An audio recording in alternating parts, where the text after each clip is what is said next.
자, RLC 소자에 대해서 전압, 전류 사이의 관계, 정연파 전원이 인가될 때 전압과 전류 사이의 관계를 살펴봤더니 저항 소자는 전원의 크기만 변화된 결과를 갖는다라는 거고요.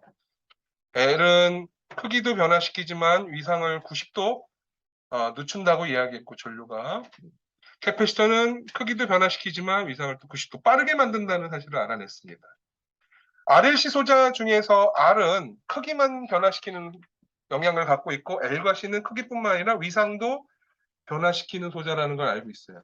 지금까지는 R, LC 각각 소자가 하나일 때만 계산해 본 거고 이제 RLC 소자가 여러 개 나온 경우를 한번 따져보려고 합니다. 따라서 어떤 교류 회로에다가 전압을 인가하면 거기에 맞춰서 전류하는데 이 치르는 전류는 크기도 다르지만 뭐도 다르다고요?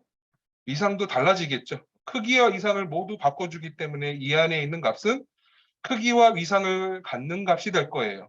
이 값을 우리가 임피던스라고 정의할 겁니다. 여러분들은 직류에서 전압과 전류 사이의 관계를 결정짓는 저항 R을 I분의 V라고 정의했죠. 왜냐하면 직류에서는 LC가 의미가 없거든요. R만 의미가 있으니까 요거를 교류로 확대하게 되면 아까 얘기한 대로 크기뿐만 아니라 모두 영향을 준다고요? 위상까지 영향을 주는데 위상 성분을 나타내려니까 우리가 뭘 썼죠? 복소수를 꺼내왔어요. 그래서 복소수로 나타내는 전압과 복소수로 나타내는 전류 사이의 관계는 또 마찬가지로 뭐로 나타낸다? 비례상수를 복소수로 나타내야 된다. 이걸 우리가 임피던스라고 정의합니다. 임피던스 안에는요. 이 임피던스는 단순히 이제 RLC 소자의 크기에서도 결정이 되지만 더 결정적인 것은 L과 C는 주파수 영향을 받기 때문에 J-오메가-L 또는 J-오메가-C분의 1이라는 얘기는 L만 갖고 값을 변화시키는 게 아니라 오메가도 값을 변화시킨다는 거예요. 그래서 앞에서 배웠던 내용 잠깐 다시 가면 요거 있죠.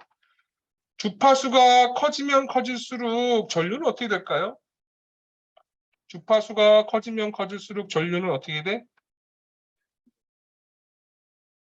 오메가가 커지면 어떻게 되죠? 똑같은 전압을 주더라도 오메가가 커지면 전류가 어떻게 되죠? 작아지겠죠. 캐패시터에서는 오메가가 크면 클수록 전류가 어떻게 되죠? 커지겠죠. 그러니까 L과 C는 주파수에도 영향을 받는다는 겁니다. 저항 R은 R이라는 저항값에만 영향을 주지만 L과 C, 인덕턴스와 캐패시턴스에도 영향을 받지만 뭐에도 영향을 받는다고? 주파수에도 영향을 받아요. 따라서 여러분이 전압 전류 사이 관계를 나타내는 임피던스도 누구의 영향을 받는다? 주파수의 영향을 받습니다. 주파수에 따라서 임피던스가 커질 수도 있고 작아질 수도 있는데 임피던스가 주파수에 따라 커지고 작아진다 해서 무조건 주파수 영향을 받느냐? 아니죠. 그 안에 들어있는 저항은 주파수의 영향을 전혀 받지 않습니다. 그래서 임피던스 안에 있는 성분 중에서 주파수의 영향을 받지 않는 애는 실수로 나타낼 거예요. 실수는 I가 안 붙으니까 각도를 돌리지 않겠죠. 그렇죠? 그래도 위상에 영향을 주는 성분을 나눠줄 겁니다. 이 성분을 우리가 리액턴스라고 해요. 왜 리액턴스라고 하냐면 L과 C는 임피던스 개념으로 봤을 때 그 값을 자기 스스로 결정짓지 못해요. 왜냐하면 하나는 오메가 L이고 하나는 오메가 C분의 1이 돼요. L과 C가 스스로 그 값을 결정짓는 게 아니라 누가 그 값을 결정짓는다고요? 오메가가 결정을 해요. 자기가 스스로 행동할 수 있는 애들을 액트라고 한다면 얘네들은 자기가 액트하는 게 아니라 방청객들이 방청할 때 오디오를 넣잖아요. 그래서 더빙을 하는데 막 재미난 장면이 나오면 방청객들이 막 같이 막 웃어주고 박수 쳐주고 그러잖아요. 또 뭐 우리가 예능 같은 프로 보면 누가 액션하면 뒤에서 같이 또 리액션 해줘야 되잖아요. 스스로 활동하는 게 아니라 주파수에 의해서 활동이 제한을 받아요. 그걸 우리가 디액트라고 합니다. 뭐라고 해야 되지 이거를? 네, 그런 값이다라고 해서 값을 나타내는 값을 뭐라 부른다고요? 리액턴스라고 해요. 왜 얘네들을 리액턴스라고 하죠? L과 C는 어떻게 된다고? 스스로 액트하지 못하고 누구의 지배를 받는다? 주파수의 지배를 받기 때문에 얘네들을 또 합쳐서 리액턴스라고 부릅니다. R은 주파수 영향을 받아요? 안 받아요? 안 받죠. 예. 따라서 임피던스는 주파수의 영향을 받지 않는 R이라는 성분과 주파수의 영향을 받는 애들 X로 나타내는데 그 X값과 뭐라고 했죠? X가 뭐라고? 리액턴스. 그래서 임피던스는 레지스턴스와 뭐의 합이다? 리액턴스의 합이다 라고 나타낼 수 있어요. 자, 이렇게 나타내고 보니까 이거는 무슨 형식으로 나타냈죠? 직교 형식. 우리가 전압 전류를 나타낼 때는 어떤 형식이 좋죠? 극형식이 좋은데, 예. 임피던스는 무슨 형식이 편하냐면 직교 형식이 편해요. 왜? 이게 직관적으로 좋거든요. 저항과 뭐라고? 리액턴스를 한 번에 이렇게 표현할 수 있으니까. 그런데 얘를 계산하려면 뭘 해야 되냐면 곱하기나 뭐 해야 되죠? 나누기를 해야 되기 때문에 실제는 직교 형식으로 표현이 되지만 계산할 때는 또 극형식이 바꿔주는 게 좋을 수 있는데 이거 매번 바꿔가는 거 할 필요가 없이 계산기에서 그냥 넣으면 자동으로 다 계산이 됩니다. 이렇게 임피던스 개념을 갖고 가면 어떤 장점이 있느냐면 소자가 여러 개일 때 계산이 더 쉬워지는데요. 저항이 하나가 아니라 여러 개일 때 연결 방식 크게 두 가지가 있어. 하나는 직렬 연결하는 방식, 하나는 병렬 연결하는 방식. 저항을 직렬 연결하면 R1, R2, R3 그만큼 다 더해지잖아요. 임피던스도 동일합니다. 소자를 직렬 연결하게 되면 임피던스를 모조리 다 뭐하는 거죠? 각각의 임피던스를 더하는 거와 같은 값을 갖습니다. 예, 그 이유는 직렬은 전압은 다르지만 전류가 같아요. 직렬은 모든 소자를 전류가 다 통과해야 되거든요.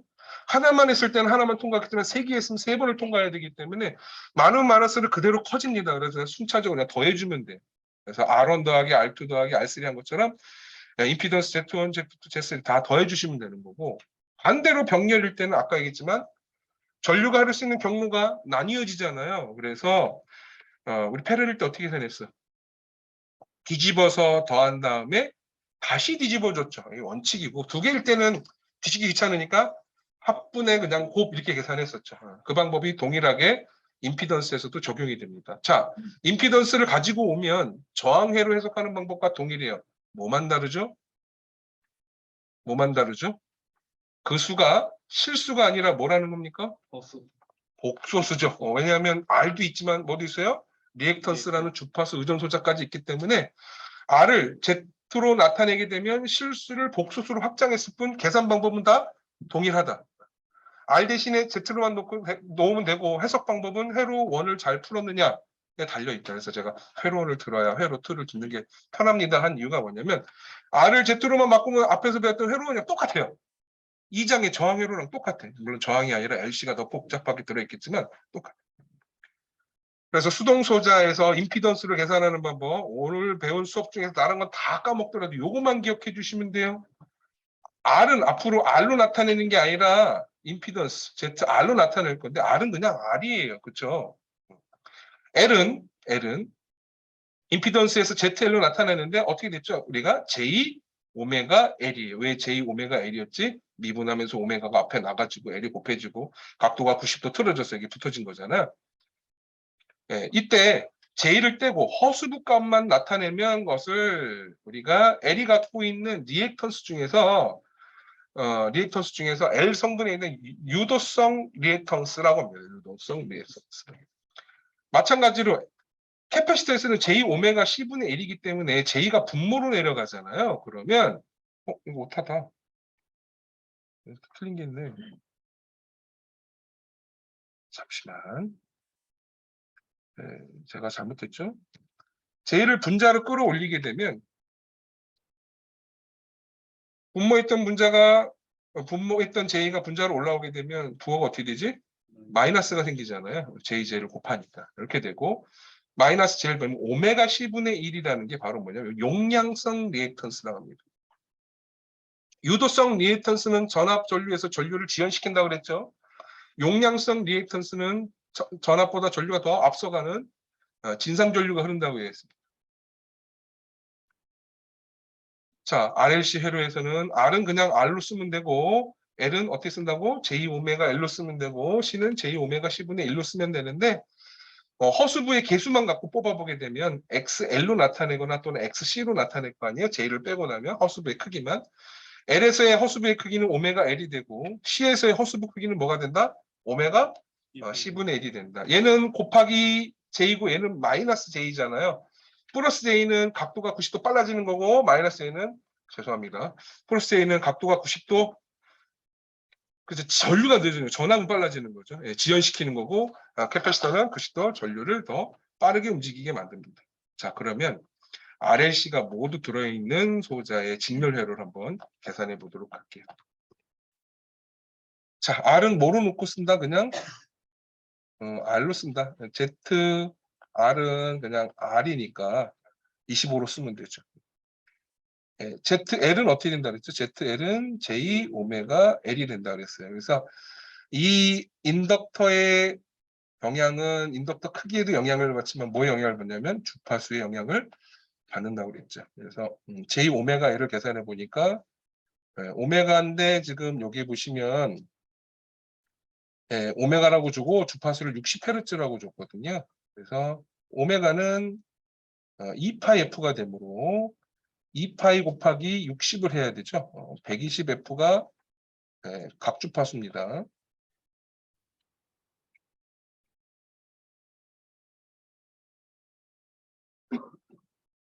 자, 그러면 이렇게 합시다. R은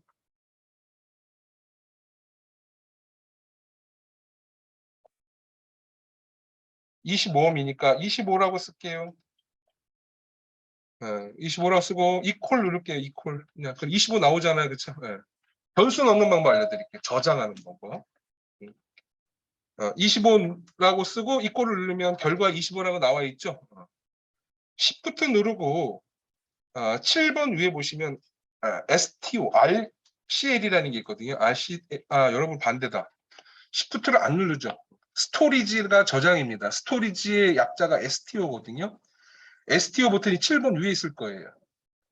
여기서 스토리지 버튼을 누르고 위에 보시면 A, B, C, D, E, F라는 변수 저장하는 어드레스가 있어요. A에다 저장할게요. A에다.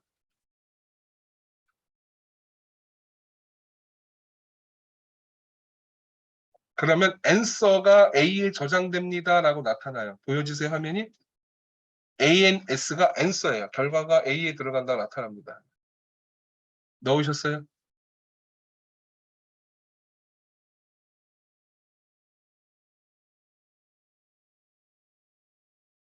자, 올클 하시고 이번에는 J 오메가 L을 계산해 볼게요. J 오메가 L은 2파이 곱하기 60 곱하기 20에 곱하기 10의 마이너스 세제곱 거기다 i까지 하고 이꼴 눌렀더니 저는 5분의 12파이의 90도라고 나와요. 그렇게 나와요? 5분의 12파이. 요거는 B에 저장할게요. 스토리지 버튼을 누르고 B, 알파벳 B에 빨간색 B가 있을 거예요. B를 누르시면 앤서가 B에 저장이 됩니다.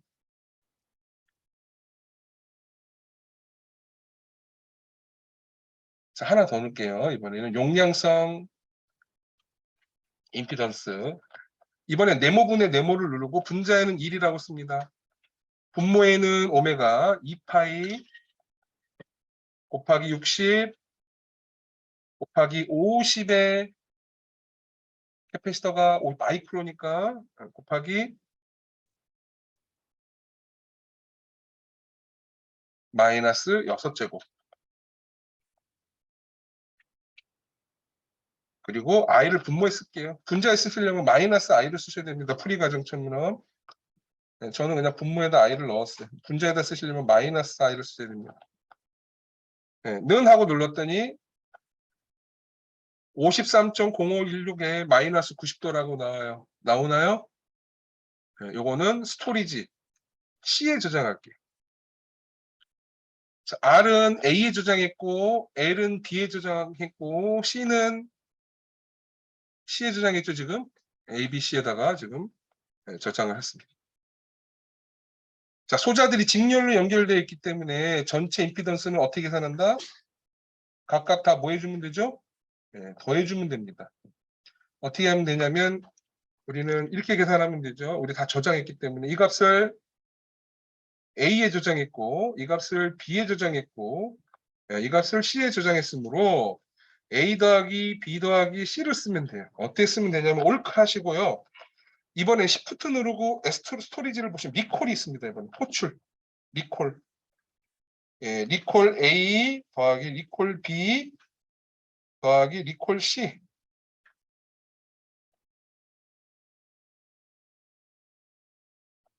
A 더하기 B 더하기 C 써졌나요? 공식에?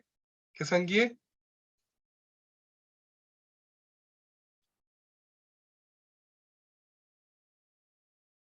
A 더하기 B 더하기 C. 이꼴 눌러보시면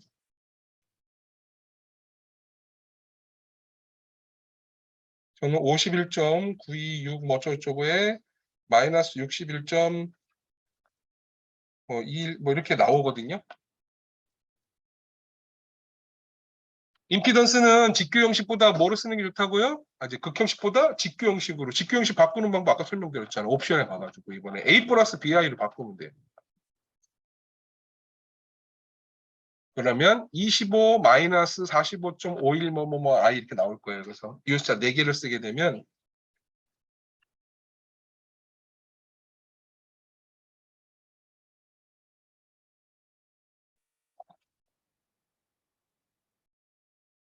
요거를 극형식 릭탱귤러로 바꿔주시면 25 마이너스 45.51 뭐 어쩌고 각도 아니 각도가 아니라 참 I 각도 이렇게 계산하셨나요? 임피던스 구했어요? 토탈 임피던스 나왔나요? 토탈 임피던스?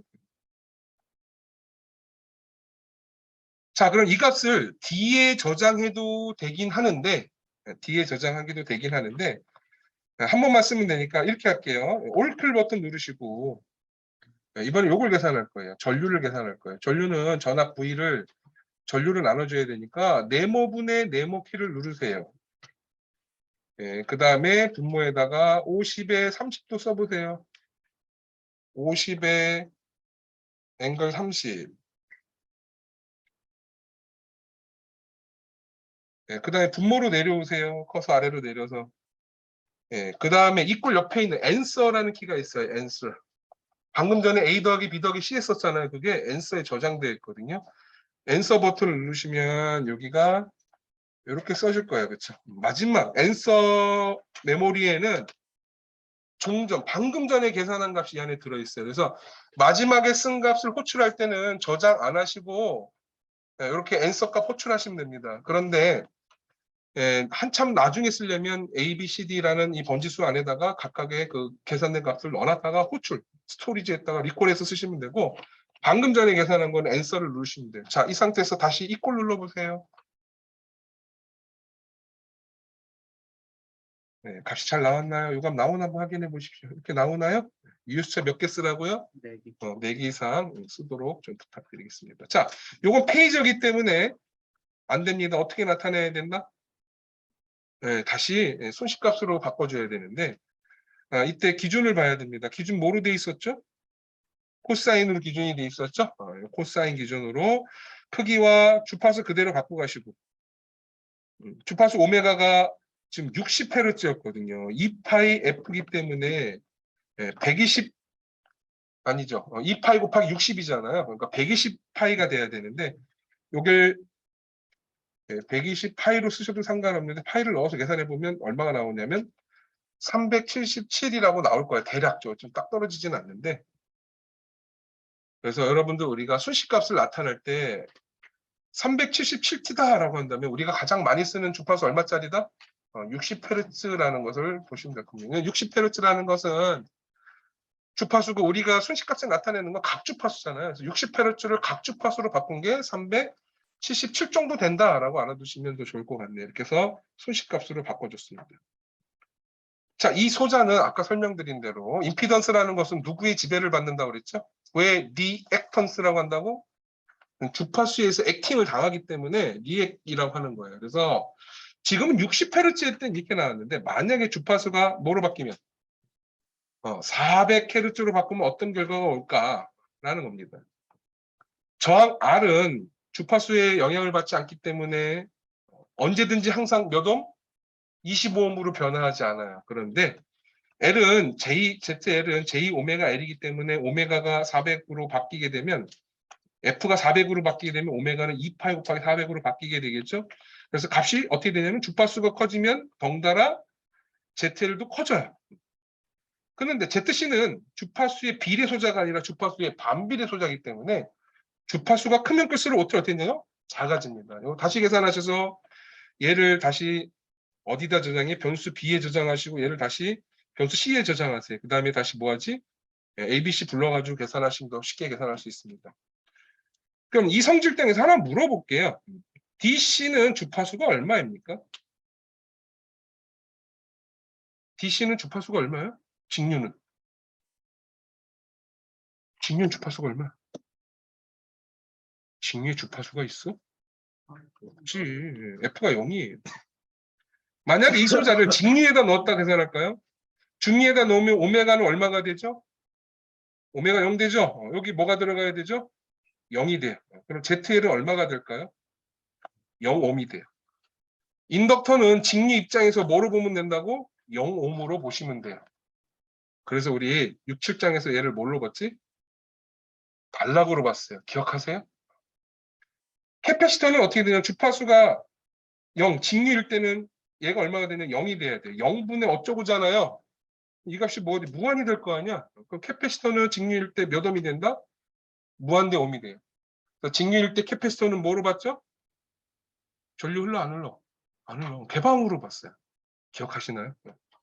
자, R은 10옴이면 10옴, 100옴이면 100옴, 주고낮게는 어느 상황에 돼도 100옴이에요. 변하지 않습니다. 그런데 L과 C는 누구에게 변한다고요? 주파수에서의 변화는 리액턴스입니다. 그래서 직류일 때는 주파수를 뭐로 본다? 0으로 봅니다. 그래서 단락이나 또는 개방이 됩니다. 코일에다가는 전압, 직류 일정한 전압을 가하게 되면 여기에 전류가 일정하게 흘러요. 일정하게 흐르면 DT분의 DI가 0이 돼요. DT분의 DI가 0이 되면 VL도 뭐가 되죠? 0이 돼요. 전압이 안 걸린다는 얘기 뭐죠?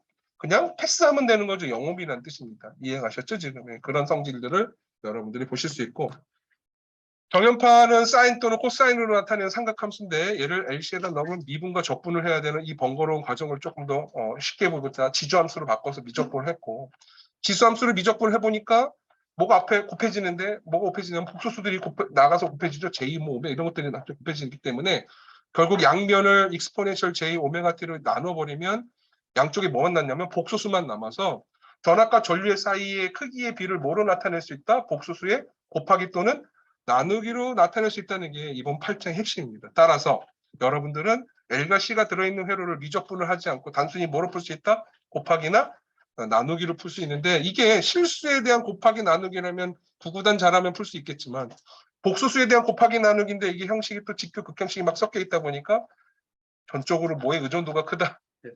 계산기 의존도가 크다. 덧셈 뺄셈 하려고 계산기 쓰는 게 아니라 복소수 컴플렉스 모드로 완전히 마스터하세요. 지금 설명드린 계산기 사용 방법을 익숙치 않으신 분들은 제조사 매뉴얼을 보시면 컴플렉스 모드에서 사용 방법이 나옵니다. 그래서 형식을 변환하는 방법, 연산하는 방법 뭐 등등 참고해 보시고, 그다음에 계산기의 기본 세팅 값이 있잖아요. 디그리를 어떻게 세팅하는, 결과를 뭘로 세팅하는지, 입력을 어떤 식으로 입력을 세팅할 것인지는 기본적인 계산기 입출력 모드 세팅 셋업 방법도 확인해 보시면 훨씬 더 쉽게 8장을 공부할 수 있습니다. 어렵지 않습니다. 저항이 직렬로 연결되면 그냥 더하는 것처럼 임피던스 뭐하면 된다고 지금 해보는 거니까 그냥 더하면 되죠.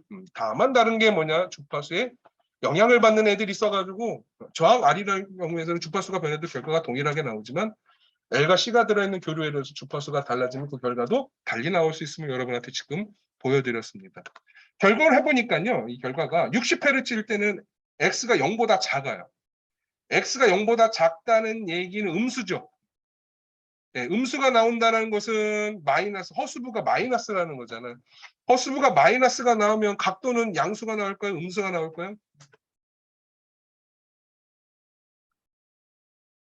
헷갈리죠. 헷갈리죠. 각도가 양수로 나와요. 그래서 용량성. 각도 위상이 양수로 나오면 어떻게 되냐면 그래프가 왼쪽으로 이동하죠. 그래서 빨라집니다. 용량성. 주파수를 400으로 하게 되면, 자 보세요.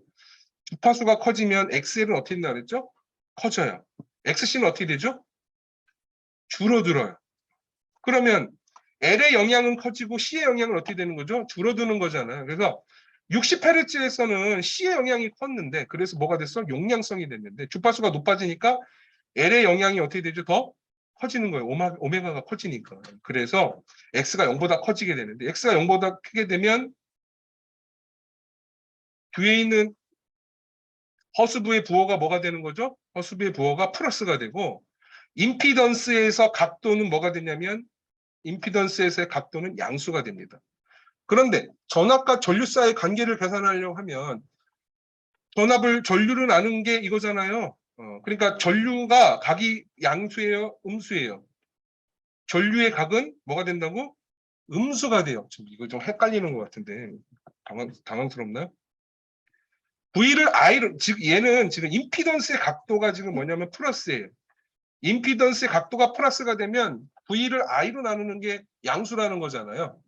그럼 V와 I의 각도를 보면 V의 각도가 I의 각도보다 뭐 한다는 거죠?